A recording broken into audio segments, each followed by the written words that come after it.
Coming up here on The Watchman, Joel Rosenberg is here with all the latest news on the prophetic implications of everything unfolding right now in Israel's war with Hamas in Gaza and possibly beyond. That's coming up.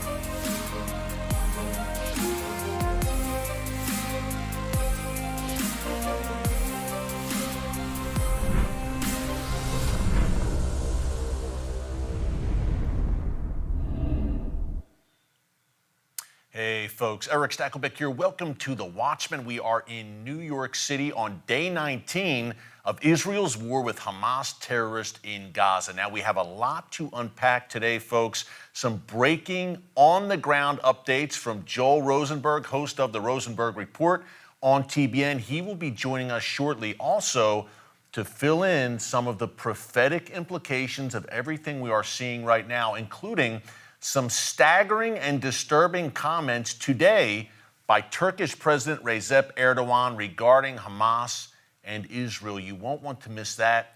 That is coming up. But up first, here is the state of play right now. As I mentioned, day 19, over 1,400 Israelis slaughtered, obviously, in that October 7th massacre, that invasion of southern Israel by Hamas. Now we're hearing a few things.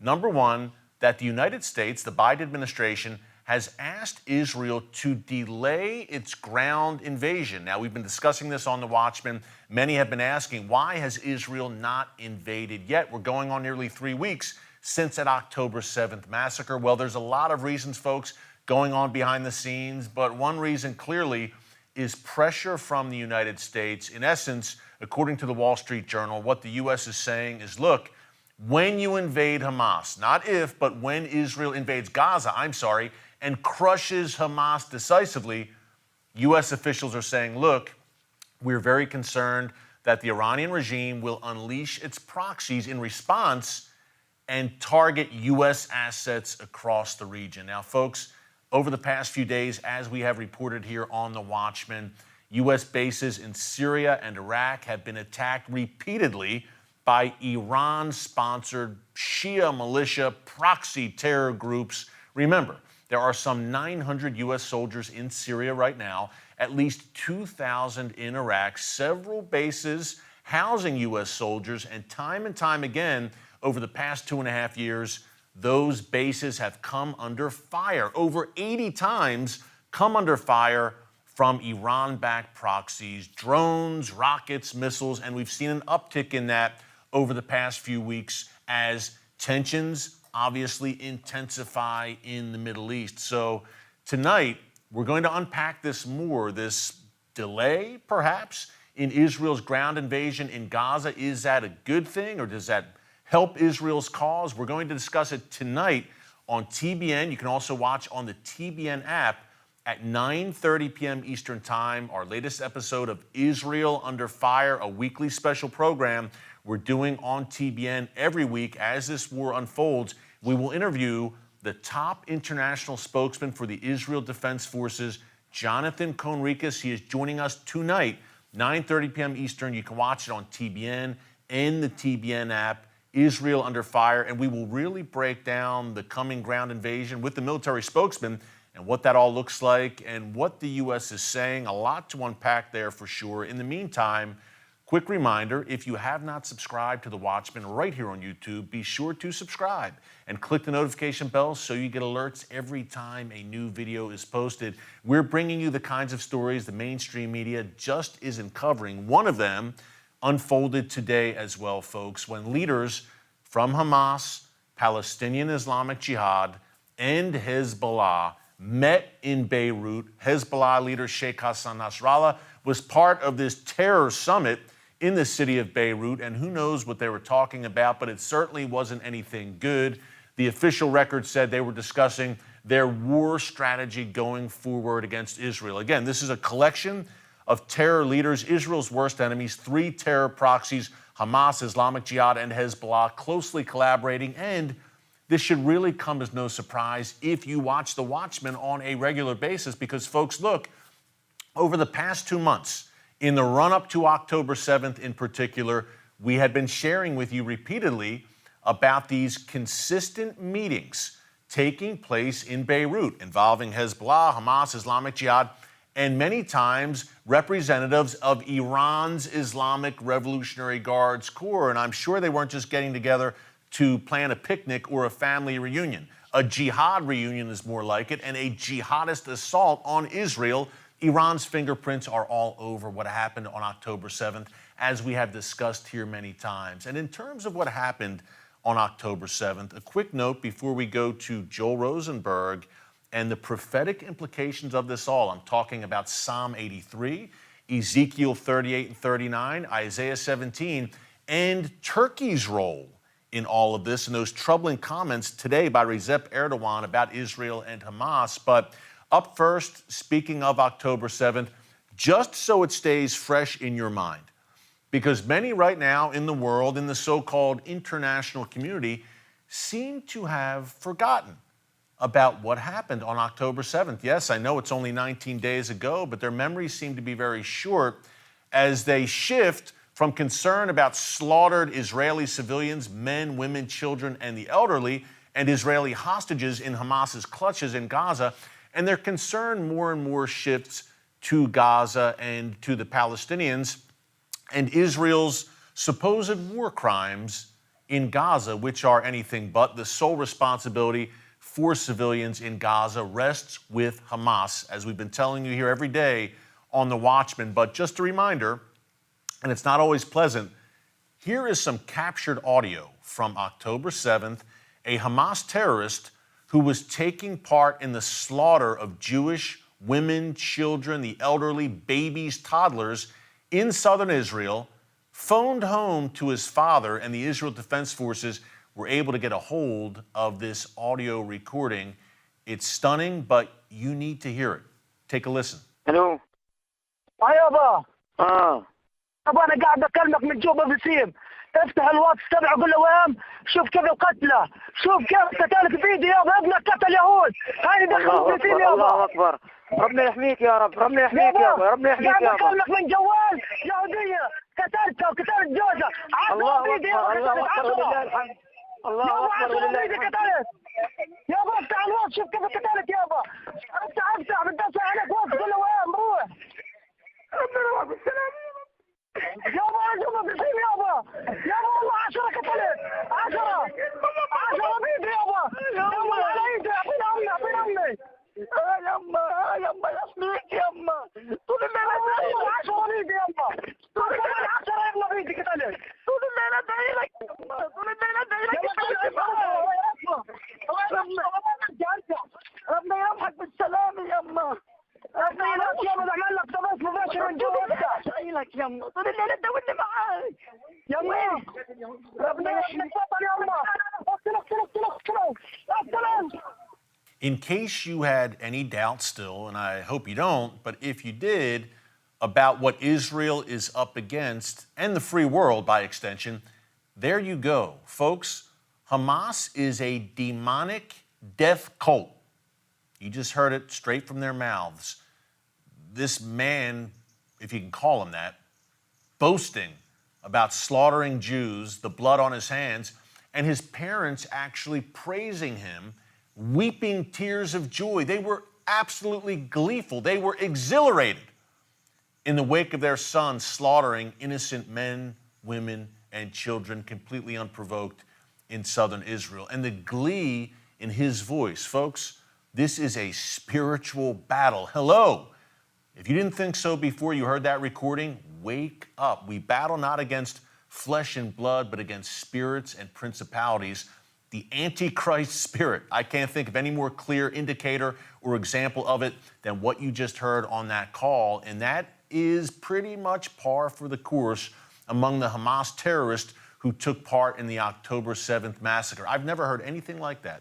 The glee in his voice, like he just accomplished the greatest thing in his life, his crowning achievement in his life, and his parents agreed wholeheartedly, was that he just massacred 10 Jews. But there's more. Some of those Hamas terrorists were captured alive who took part in the October 7th massacre. Again, 1,400 murdered by Hamas on that day, mostly civilians, women, children, the elderly, burnt, beheaded. We've discussed this on the newscast, but some seem to forget. But in case you did, again, the Israel Defense Forces, as I mentioned, captured some of these Hamas terrorists. They interrogated them, and these Hamas terrorists shared what their overlords told them to do once they burst through the fence and invaded southern Israel. Take a look. هو التعميمات في بخصوص المدنيين كانت اللي هو يعني قتل الرجال الأسر اللي هو النساء والمسنين والأطفال.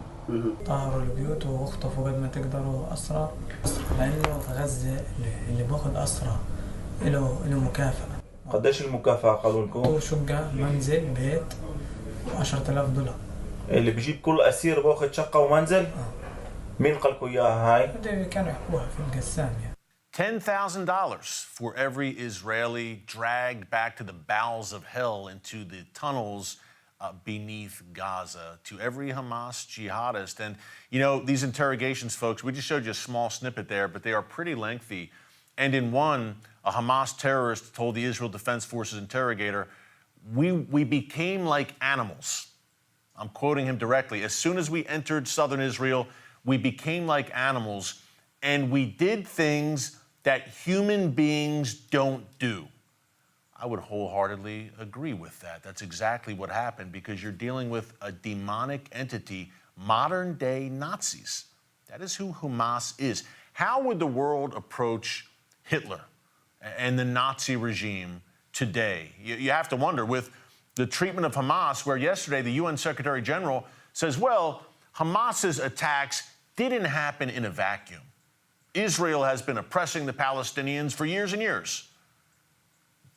Kind of, sort of, or absolutely did seem like he was excusing Hamas's actions. And Israel's ambassador to the UN, Gilad Erdan, called him on the carpet, as did Israel's Foreign Minister Eli Cohen. They were both at the UN Security Council yesterday.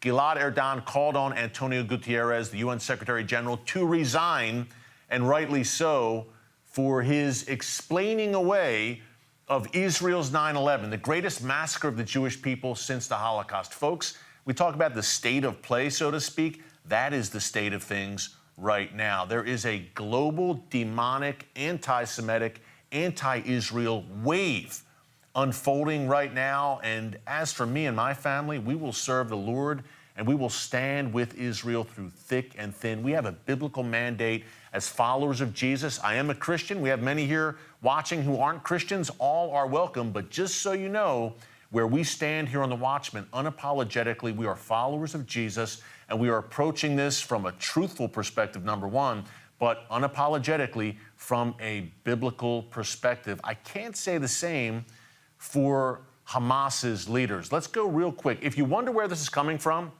the inspiration for these massacres, for the terror attacks, for all the madness you're seeing in the Middle East right now, if you wonder where it's coming from, hey, the UN Secretary General said it's not happening in a vacuum. It certainly isn't.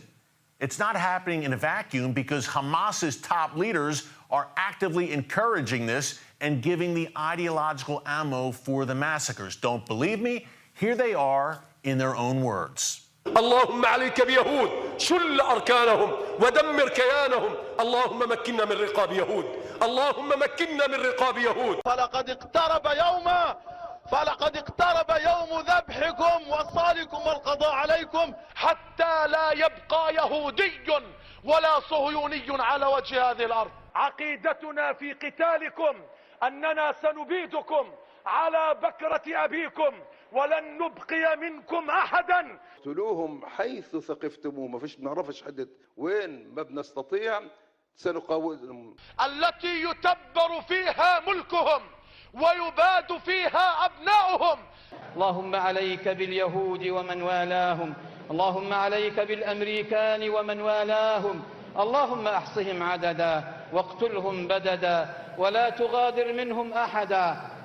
Now, I remind you, those are comments spewed forth by some of Hamas's very top leaders, folks. This is the top echelon of Hamas's leadership, and this is what those 1,500, perhaps as many as 2,500 Hamas terrorists who broke into southern Israel on October 7th were listening to before their invasion, their leaders imploring them to commit genocide against the Jewish people. Now, you would think that a NATO member nation would condemn such rhetoric and roundly condemn such actions.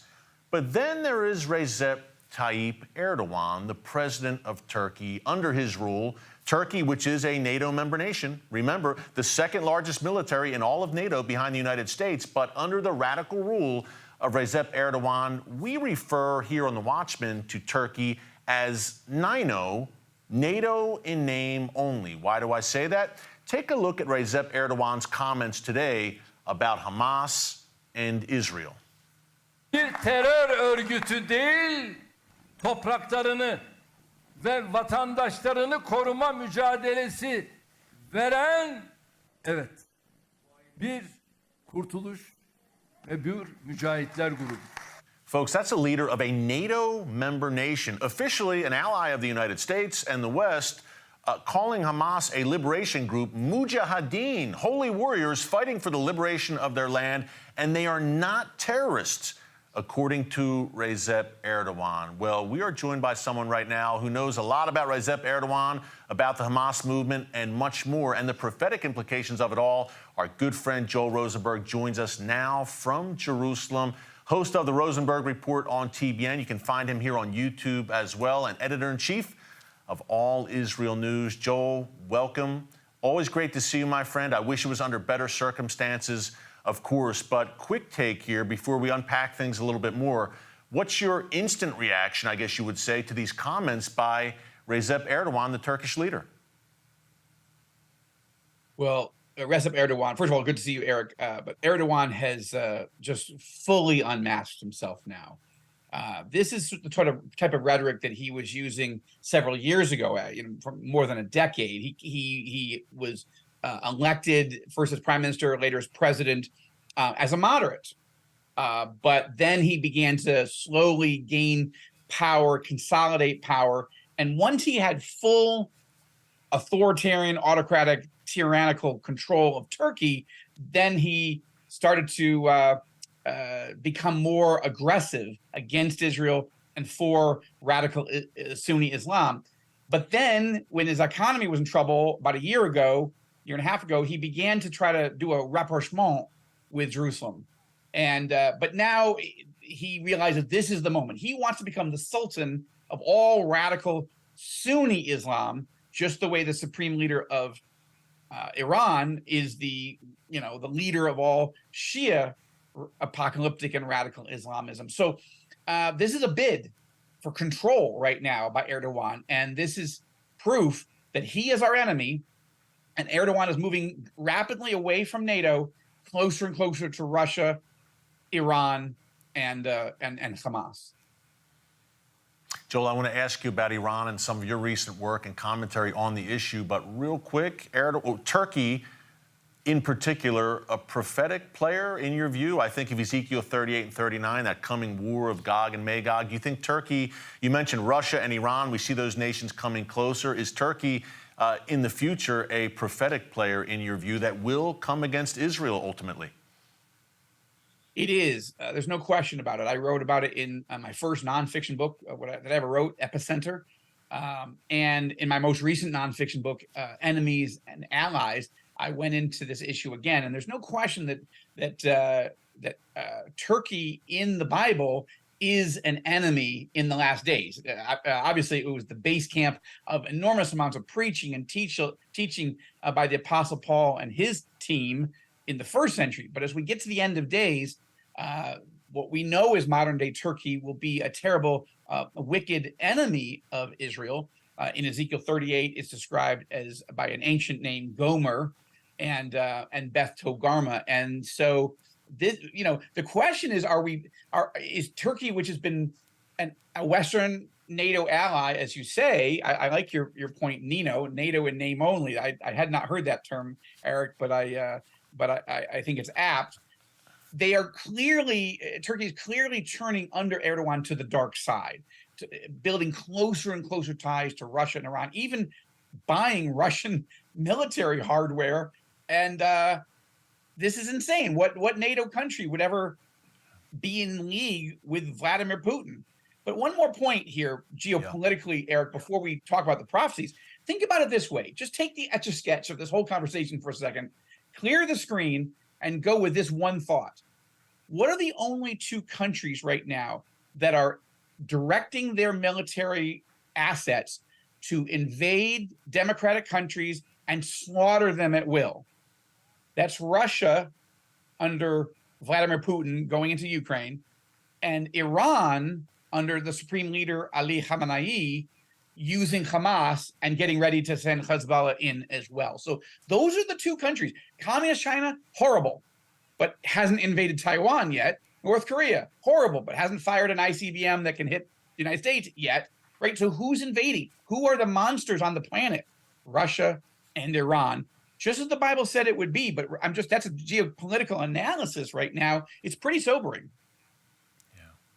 Yeah, it is. And you laid out Ezekiel 38, 39, Joel, and Turkey, Iran, Russia. It doesn't end well for them ultimately as they meet their demise, their forces on the mountains of Israel. But Psalm 83 is a passage that a lot have been talking about in recent weeks as this war has begun in Gaza. And you wrote about it on All Israel News. And folks, you can find Joel, All Israel News, allisrael.com. Great site with all things Middle East. But you wrote about Psalm 83. I want to read a passage from Psalm 83 real quick, Joel.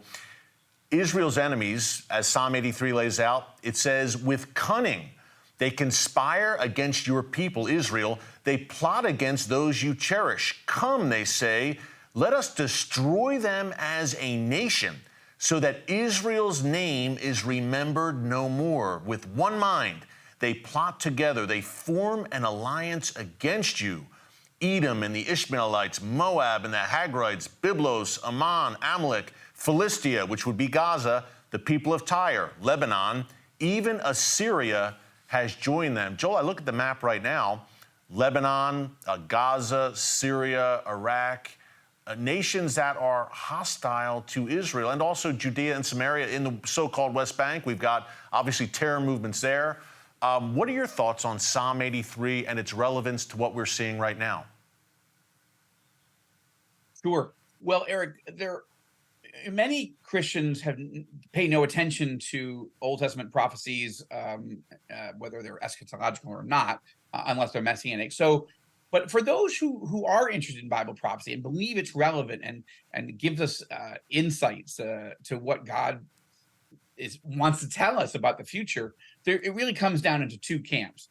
The smaller camp says that Psalm 83 is a specific end times prophecy in which it lists that group of countries that you just mentioned, and that those are ancient names that have modern day references, as you referred to, and that there's going to be a specific war, a Psalm 83 war in the end of times. And those who say this believe that it'll be a war that comes before the war of Gog and Magog. It's an interesting approach. I don't subscribe to it. I would be in a different camp. I wouldn't rule that out, but it does. Psalm 83 doesn't have the classic pieces of almost every other end times prophecy with a thus saith the Lord, or in the last days this will happen, or it shall happen in that day or in that hour, or any of those types of elements. The Psalm 83 is a prayer, and I think that it is prophetic, but that it's not a prophetic about a specific war, but it's a prophetic X-ray or MRI, let's say, into the mind and the heart and the souls of the people that will hate Israel and have genocidal intentions to wipe us off the planet at that time it was written, but all the way up to and including the end of days. And there, the scripture you just put on the screen, let's come and conspire together, let's wipe them out, let their name be remembered no more. That is the genocidal intention of the Iranian leadership. That is the genocidal ambition and intention of the Hamas leadership, and the genocidal ambition and intentions of the Hezbollah leadership. And I would add now one the Houthis in Yemen, which just fired a salvo of cruise missiles from Yemen. We've never, that I am aware of, Eric, I'll cross-check with you, but I don't think we've ever been attacked in Israel by Houthi terrorists that are funded, armed, and supplied by Iran. But thank God, a U.S. Navy presence in the Red Sea took down most of them, and the Saudis dramatically took out one of the cruise missiles headed for Israel. This is the first time I think the Saudi military has ever interceded to defend the state of Israel. So I think Psalm 83 is a prophetic window into the thinking, the genocidal mindset. I don't think it's a specific war, but we're seeing Psalm 83 play out right now for sure. Yeah, no doubt, Joel. Hey, look, if you are just joining us, folks, we are with Joel Rosenberg, our good friend, editor-in-chief of All Israel News, allisrael.com, host, of course, of the Rosenberg Report on TBN every Thursday and Saturday night. You can also find Joel here on YouTube. Joel Rosenberg on TBN is the channel, so check him out there as well, or right here, I should say, on YouTube. Joel, you wrote on allisrael.com last week, and you talked about this in a YouTube exclusive for the Rosenberg Report, that Israel's leadership right now, perhaps, and you said, look, I don't have any inside information on this, but perhaps maybe talking about broadening this offensive to include not only Hamas, but perhaps decisively crushing Hezbollah, even going to the head of the snake, the Iranian regime as well, Iran's nuclear facilities perhaps. What are your thoughts on where this may all be going? It seems like this could very well stretch far beyond Gaza. Yeah, this is the question that's going on in Israel. It divides into two parts, Eric. And I've traveled this country over the last 18 days of the war from the south. Last week, my show on TBN, the Rosenberg Report, was right on the border in two of the closest communities to Gaza, and we coming under rocket fire. I think you guys actually have it on screen in a moment, but yeah, it was pretty chilling.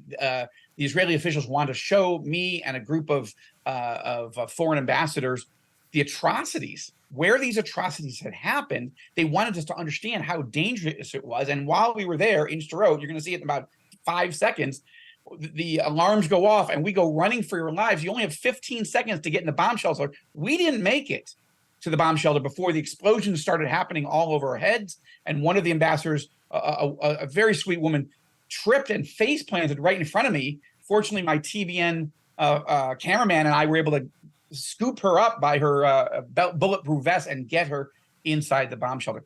So that's aired last week. This week, that'll air tomorrow night at 9 Eastern. I take you to the northern border, and right now there's shelling, there's missiles coming in, there's artillery rounds. Hezbollah is actively attacking Israel. And everybody I've interviewed all across the country, but particularly in the north, say what they fear, Eric, is not the invasion by and the coming war with Hezbollah and Iran. What they fear is that the leadership in Israel won't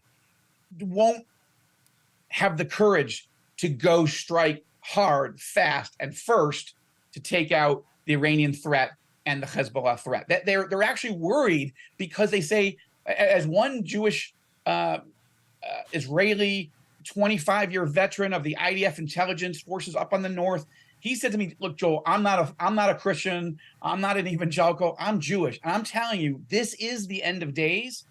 And if Israel's leaders don't have the courage to go destroy our biggest enemies, not just Hamas, that's a small player in his view, but Iran's leadership and their missile threat and nuclear threat and Hezbollah," he said, "then we're facing the end of Israel." And this is the first time I've heard somebody speak in that stark apocalyptic terms about this. The world changed. The world for Israel changed on October 7th. There's the pre-October 7th and there's post-October 7th. Just like when you and I and so many Americans went through 9/11, there was a pre-9/11 mindset and a post-9/11 mindset.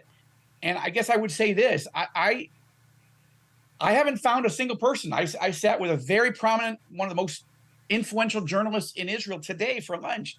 And we talked about Ezekiel 38 and 39.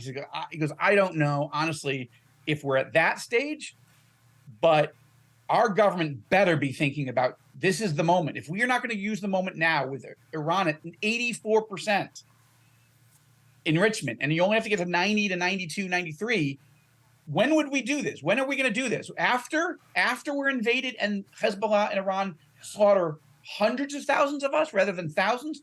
So that'll be the show tomorrow night as you let people hear this in their own words. We will look forward to seeing it, Joel. Thank you so much. We got to run now, my friend, but stay safe. You're doing great work on the ground. Thanks so much for joining us. I will see you soon back in the land of Israel. God bless Joel Rosenberg. We'll see you again soon. Folks, we talked about Psalm 83 with Joel. Let's close with Psalm 91 and just my exhortation to you to pray that prayer, Psalm 91, that God will give his angels charge over the people of Israel, especially the Israel Defense Forces right now in these tumultuous prophetic times that we are living in. Thanks so much for joining us here today on The Watchman. Until next time, God bless you. And remember, never hold your peace. Hey everyone, thanks for checking out the Watchman Newscast. Make sure you hit the subscribe button so you never miss an upload, and tap the bell icon so you're notified every time a new video is posted. And don't forget to share your thoughts, insights, and comments below. Thanks for watching. We'll see you back here tomorrow.